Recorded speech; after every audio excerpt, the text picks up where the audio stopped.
Good evening, everyone. This is Will Becker, and I'm back with my Friday night Facebook Lives. Now, I've done book reviews in the last couple weeks, but I want to get back into some of the content, some of the story that has brought me to where I am. One of the things I've learned is how powerful a story can be, and so I just want to share some of my story. Hey, well, Bill, because my goal is to help encourage some of you, my Facebook friends, or if you're on another platform, YouTube, LinkedIn, whatever we may be connected at. So the story I want to start with is a very personal story to me. It happened when I was about 13 or 14 years old. We were living in a place called Fort Meade, Maryland. It's an Army base. Well, it was an Army base then. I don't know what it is now. It might be mixed. Point is, we had a bunch of things going on.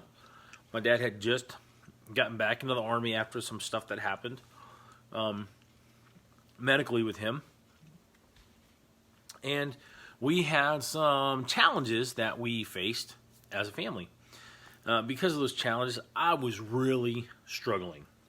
And I was really having a hard time dealing with some of the things that were going on. Because I didn't understand. Because, I was a kid. Well, one morning, it was, I think it was in March or April. I just remember it was warmer. But it wasn't the end of the school year yet. I was on my way to school.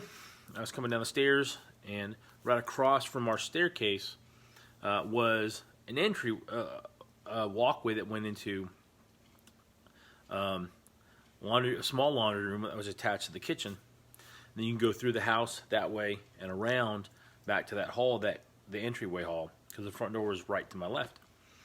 Well, my mom had been prepared to stop me. And she went ahead and blocked that exit.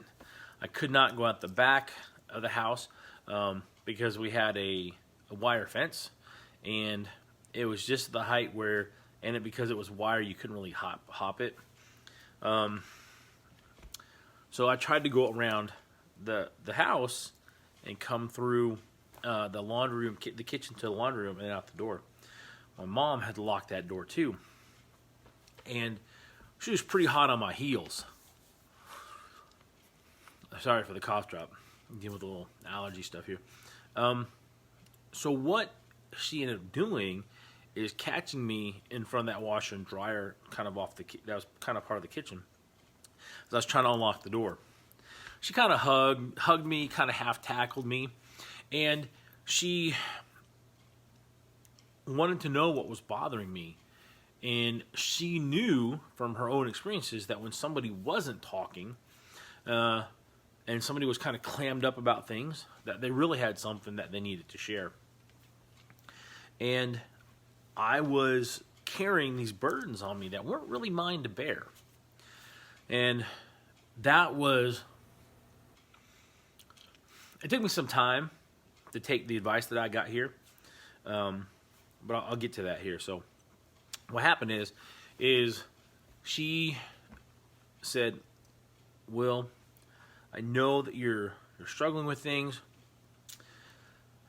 I want you to know, first of all, that your dad and I aren't perfect, and we've made some mistakes. So what I want you to do is look for our roses and disregard our thorns.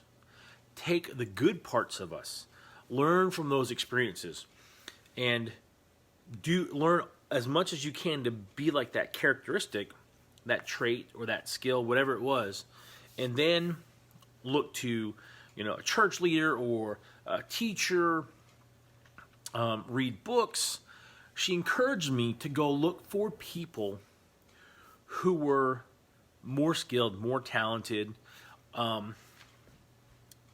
better quality of person than I was. And it wasn't because I wasn't trying to be a better person.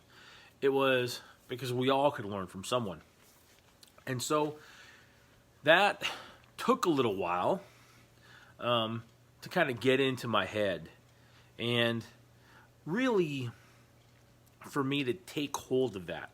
The one thing I did at this point is I did start collecting quotes, whether they were famous people or whether they were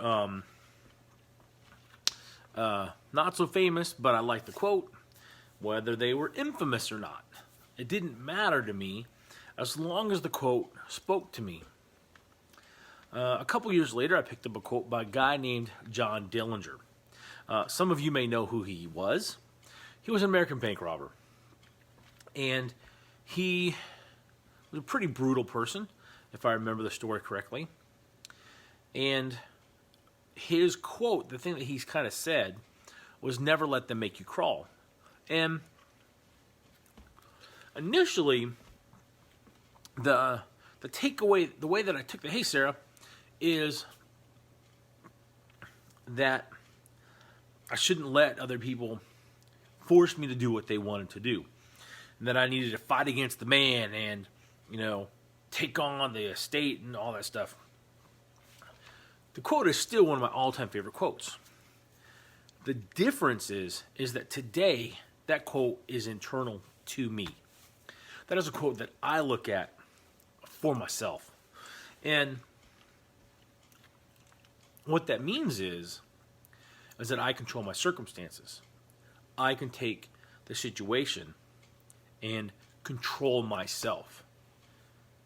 My mind, my heart, my body, I control it.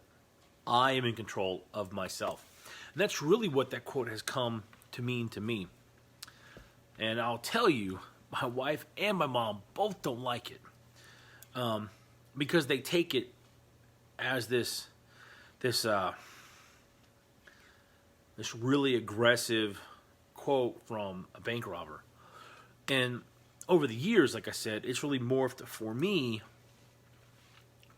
to mean something different about myself, about taking responsibility.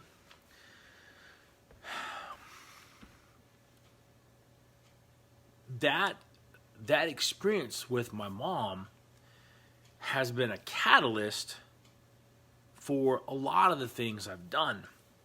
By the time I was in college, I had a quote wall made by 3x5 cards, the little note cards, and I had them up, just stuck to my wall. And every morning I'd get up and I'd read over those quotes. Not all of them, but the ones that kind of stood out to me. The ones that I needed to read that morning. And that was part of my morning routine of getting ready for the day. During that time frame, I also listened to a ton of talks and lectures by people with a life experience, people with faith experience, people that have had overcome challenges of different kinds. And what that did over the course of those years is teach me. I didn't really understand completely the work that I was doing, because I was just trying to keep my mind active and busy and not idle with idle things. So when I wasn't doing homework, I was listening to these audios, and I listened to them for like 5 years. I dug up stuff as far back as like the 50s and 40s, and I really got to know the voices of these men, these women that were teaching. What that caused to happen, though, is it caused a change in me, because I was gaining from their wisdom and their experience, their mentorship through this audio learning that I was pouring into myself. I was doing a lot of reading at the time because college kind of took up a lot of those, I'll say processes, because, you would process things. And I kind of equate thinking sometimes to computers. And that just helped me become a better person. So much so that as college wound down and I was moving on from that, I continued to look for good books, good audios, video content, those kind of things. And so what I want to encourage you to do, my audience, my friends, is to decide what you want to learn. Figure out where you need to improve yourself and go on that journey of self-discovery and really build yourself into the kind of person that can have a positive influence on the world around you. Not so much to boast and brag, because those are not things that we should be doing. Because as we go through this learning process, we stand on the shoulders of giants, those that have gone before us, that have had experiences, and that have continued to teach throughout their lives. Tony Robbins is a good example of that. There's a guy named Eric Worre who teaches. There's Warren Woodward, there's Chris Brady, there's Dale Carnegie. Napoleon Hill is another good one. So there's a bunch of guys out there. Stephen Covey, whose legacies, in some of their cases, have outlived them by more than a century. Go and learn. Take that in. And take the story that I'm telling about my life and look for those roses and thorns in your life. Go out and look for them. Find them. Disregard the thorns. Study that rose. Study that personality trait, that characteristic, that skill, and make it your own. Become a master of it. Now, hey, Melissa. So, okay, go and do that. If you want some help or guidance, hit me up, chat me up, and let's have a conversation. Otherwise, you can go to ironwill.net/CS, and there is a self-education page where there's over 100 books that I've read that I recommend, and they're all designed to get your brain thinking about new information and old information and processing it and learning. The other thing is, if you get value from this video, please like and share it. If you hit my YouTube channel and you see things over there, like and share that content too. Please, because my goal is to help lift people up. There's already over 200 stories and audio videos over on my YouTube channel that go through principles and characteristics and superheroes. And then the last thing is tomorrow night at 7:30 Eastern Time, 5:30 Pacific Time. Is it? No, 4:30 Pacific Time. Haha, almost got me there. I almost got myself there. I'm going to do a Facebook Live with my good friend, Melissa Berzay. And we're going to talk about a book of principles that has been a huge help in her life and her husband's life and my life. Now, during this Facebook Live, I'm going to do a giveaway for the people that get on there. I'm looking to get 25 people on there. 25 people, $25 gift card. We've got over 280 companies that we partner with. If we get over 25 people, I will do a second $25 gift card from the stores in our super app, and we'll do part of that live so that you guys can see how that works in the app.